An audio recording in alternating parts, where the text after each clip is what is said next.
Hello, awesome readers! Today we're going to be reading I Am Martin Luther King Jr. by Brad Meltzer. I have a dream. I am Martin Luther King Jr. When I was little, I used to get into a lot of accidents.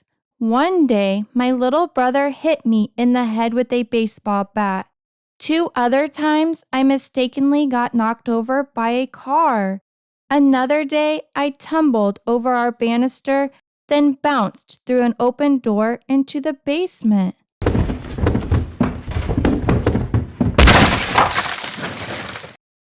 Whoa, amazing fall. You okay?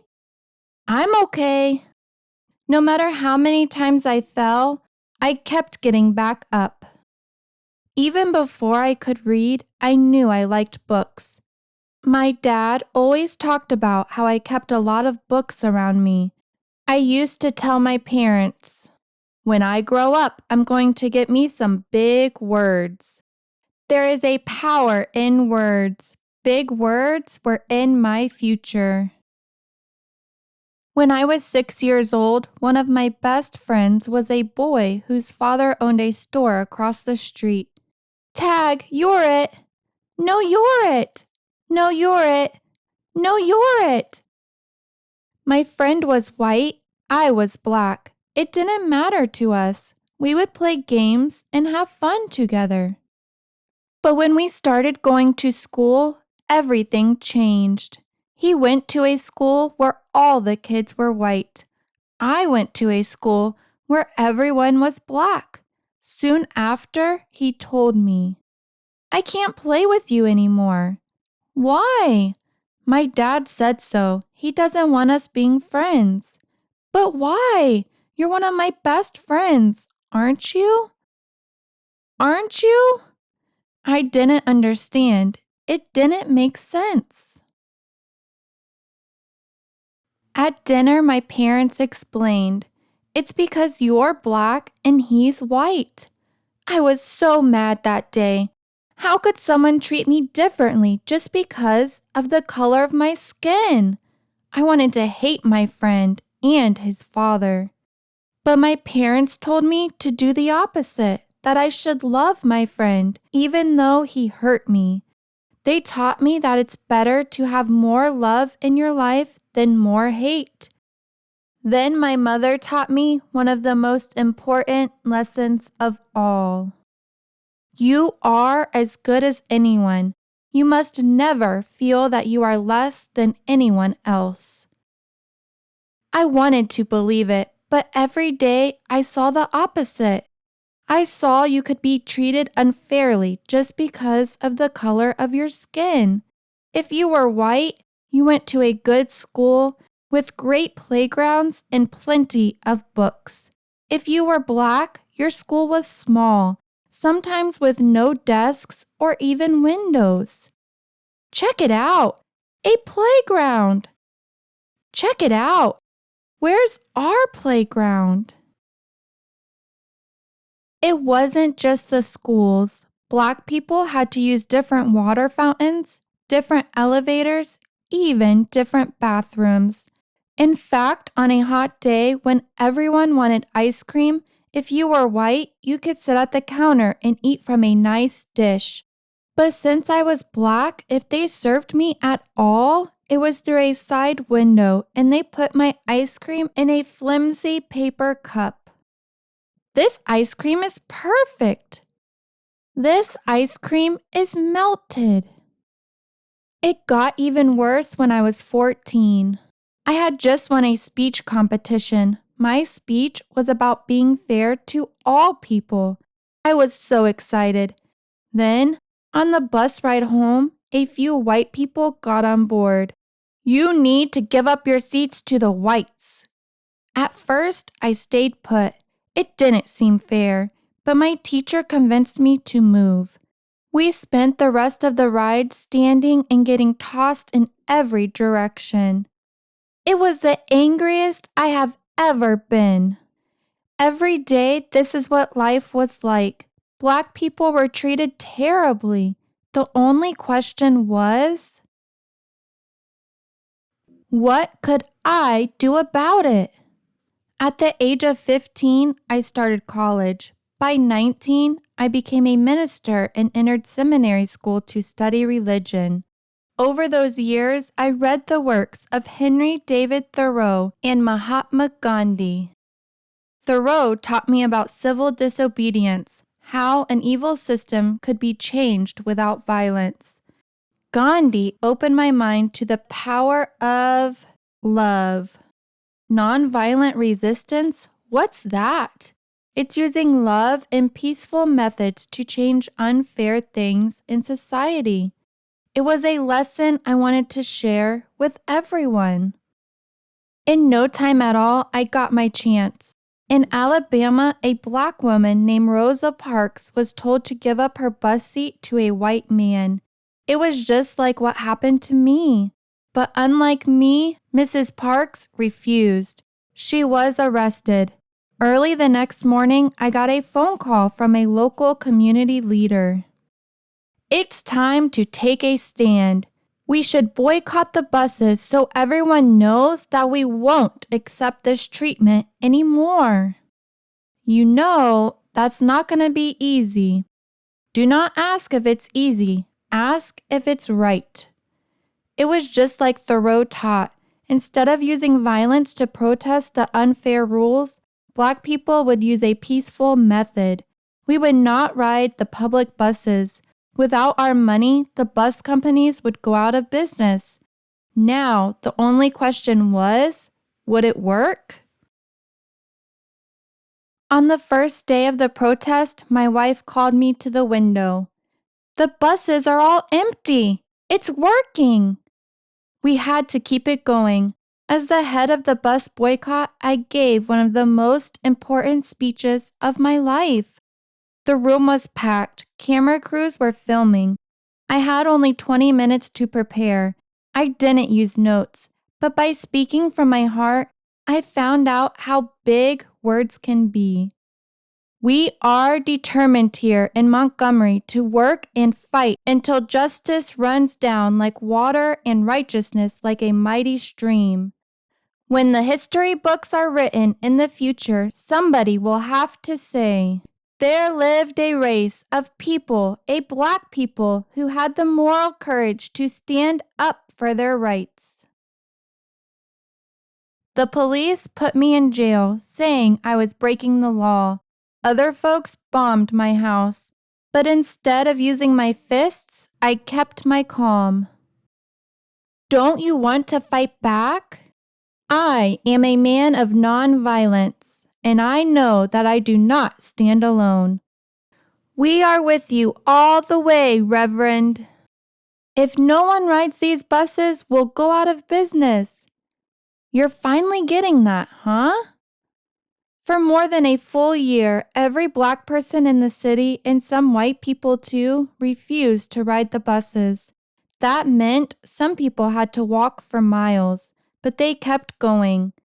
There was a power in standing together. Eventually, our peaceful protest worked. The rules were changed. Public buses could no longer separate people based on the color of their skin.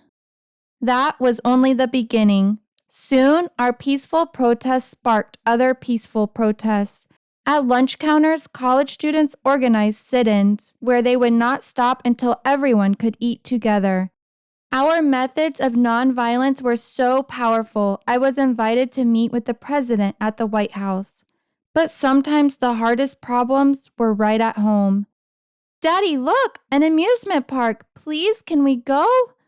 I'm sorry, Yoki, we can't. Funtown is not open to Black people.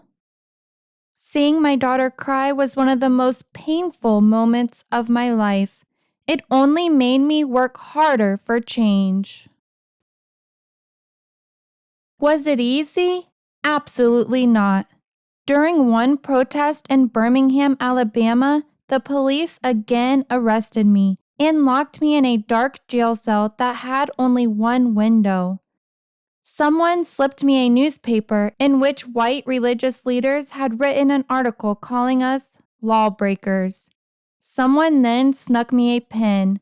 In that jail cell, I wrote my own response in the margins of the newspaper and even on toilet paper. Injustice anywhere is a threat to justice everywhere. We are caught in an inescapable network of mutuality, tied in a single garment of destiny. Whatever affects one directly affects all indirectly.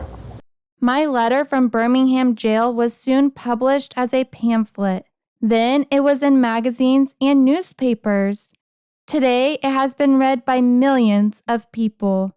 Like I said, it is amazing how big words can be. Our message was so important, even kids your age joined us. In Birmingham, during the Children's Crusade, more than 1,000 kids, some as young as 6 years old, showed up to march. What do you want? Freedom. The first day, the police arrested 900 of them. The next day, 2,500 children showed up, ready to go to jail. This was our finest hour. Enraged that we were not giving up, the chief of police told the firemen to spray the children with water hoses and attack them with dogs. They thought it would stop us, but instead, as the whole country watched on TV what they were doing to our children, it was a wake-up call for the nation's conscience. How can they treat little kids like that? That's not right. We need to help them. 90 days later, the rules began to change. Now blacks and whites in Birmingham were using the same lunch counters, water fountains, and restrooms. You could feel it in the air. More change was coming. Freedom was contagious. By the summer of 1963, an estimated 1 million Americans held their own protests in cities across the country. A man named A. Philip Randolph suggested a massive march. If we march together peacefully, they won't be able to ignore us. Together, we can convince Congress and the president to pass laws so that no one in America can treat people differently based on skin color. I like the idea.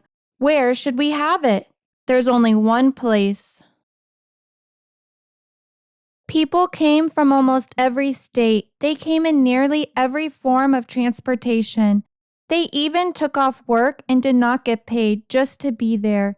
Old people, young people, black people, white people, even children like you, they all came to Washington, D.C., gathering in a righteous army. Why? Because they wanted a change, and they knew the surest way to change the world is to stand together. I am happy to join with you today in what will go down in history as the greatest demonstration for freedom in the history of our nation. On August 28, 1963, I stood at the podium and spoke what some later called my biggest words of all. I have a dream that my 4 little children will one day live in a nation where they will not be judged by the color of their skin, but by the content of their character. I have a dream that one day little black boys and black girls will be able to join hands with little white boys and white girls as sisters and brothers. Let freedom ring from every mountainside. Let freedom ring. After the March on Washington, the President and Congress passed new laws for civil rights, but that didn't mean our work was done. Indeed, our greatest battle was still to come.